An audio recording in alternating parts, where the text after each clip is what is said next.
Je me disais tout à l'heure que je me rendais compte qu'en fait c'est bizarre, mais ce spectacle, peut-être plus que les autres, j'ai du mal à en parler. J'arrivais à en parler avant parce que je disais des trucs que j'allais pas faire.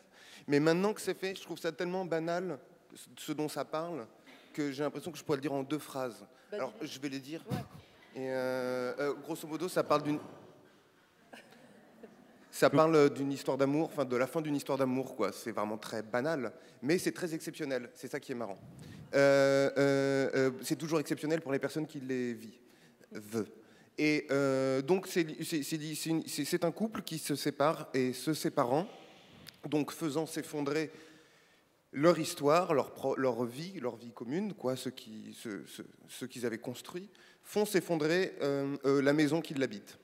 Et Littéralement. oui, à peu près littéralement, c'est-à-dire dans la mesure de la possibilité des moyens qu'on avait et de la réalisation. Mais oui, dans l'idée, oui, il faut imaginer quand même que ça... En fait, bon, la scénographie, c'est une maison, du coup, qui est déjà un peu coupée en deux, donc elle est un peu éventrée.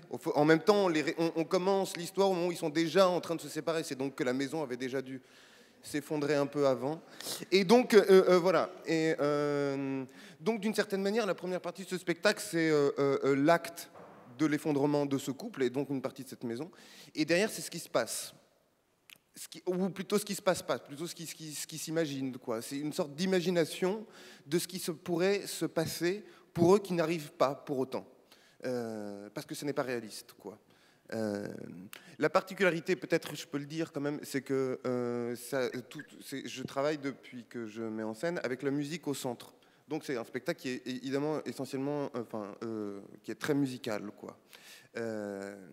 Toute la première partie, en fait, c'est de la composition. C'est des choses qu'on a écrites parce que... Mais ça, je pourrais en parler parce que c'est... C'est-à-dire qu'à l'opéra, il y a souvent, en tout cas dans l'opéra classique, c'est des alternances d'air et de récitatif.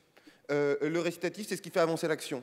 C'est quand on part d'un point A à un point B dans une scène, et ben on l'a fait. C'est une scène de théâtre, quoi, en fait, où on revient pas sur ce qu'on se dit. Et l'air, grosso modo, pour le dire un peu, c'est comme une espèce de moment suspendu sur ce qui s'est passé et qui fait état de ce que la personne qui parle, pense, sent, dit, tout ça. Et donc j'avais envie qu'on essaie d'inventer comme une sorte de récitatif pour les acteurs, mais c'est-à-dire inventer une musique qui arrive qui avance à la vitesse de la pensée, à la vitesse de la parole, à la vitesse à laquelle je parle. Je parle un peu vite là, donc pas forcément exactement à cette vitesse-là, mais que ce soit fait pour les acteurs et non pas pour les chanteurs. Donc toute cette première scène de tout ce premier moment comme ça de la séparation se passe sur ce mode-là. Et après, on a travaillé ce qui était notre point de départ, qui sont des leaders de Schumann. Donc c'est de la musique du 19e siècle en Allemagne. C'est de la musique romantique qui n'a rien à voir avec... je ne suis pas à peine de parler ça.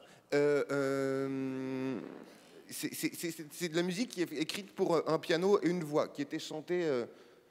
comme ça, et qui n'était pas faite pour des salles de concert. C'était vraiment une musique très très intime, comme ça, qu'on chantait chez soi, quoi. C'est un piano, une voix, c'est de la chanson en même temps. C'est de la musique qui est écrite sur des poèmes, souvent, en tout cas en l'occurrence de Heinrich Heine, donc, qui est un poète formidable que je vous conseille. Et c'est comme si ça racontait des fins d'histoire. C'est-à-dire que quand on les lit, on a l'impression qu'on arrive au bout. Et que nous, les lisants, on doit s'inventer tout ce qui a pu faire qu'on en arrive à dire une chose comme ça, et de cette manière-là en plus.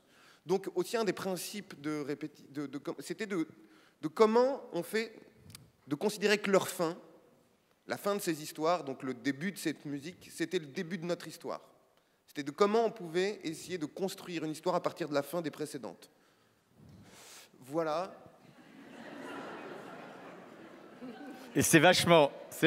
Ton théâtre et en général ce que vous faites tous ensemble est formidable parce qu'on ne voit pas les frontières entre le texte, la musique. Visuellement, on est à chaque fois embarqué dans un monde. C'est très jubilatoire. Pourquoi ça s'appelle Sans tambour ? Ça c'est pareil, il faut trouver des noms. On fait des créations avec des idées, des sujets, etc. Il faut trouver des noms alors qu'on est en production. On ne sait pas encore on n'a pas commencé les répétitions. c'est un peu compliqué. Alors souvent, ensuite, alors c'est marrant quand même. Donc bon, bref, je vais pas vous raconter toute l'histoire de Sans Tambour, mais il y a un musicien avec qui j'avais l'habitude de beaucoup travailler, qui est percussionniste, qui est batteur, et je l'appelle un jour, je lui dis, j'ai trouvé le nom du spectacle, ça va s'appeler Sans Tambour, et il me dit, bah, justement, je vais pas pouvoir faire le spectacle.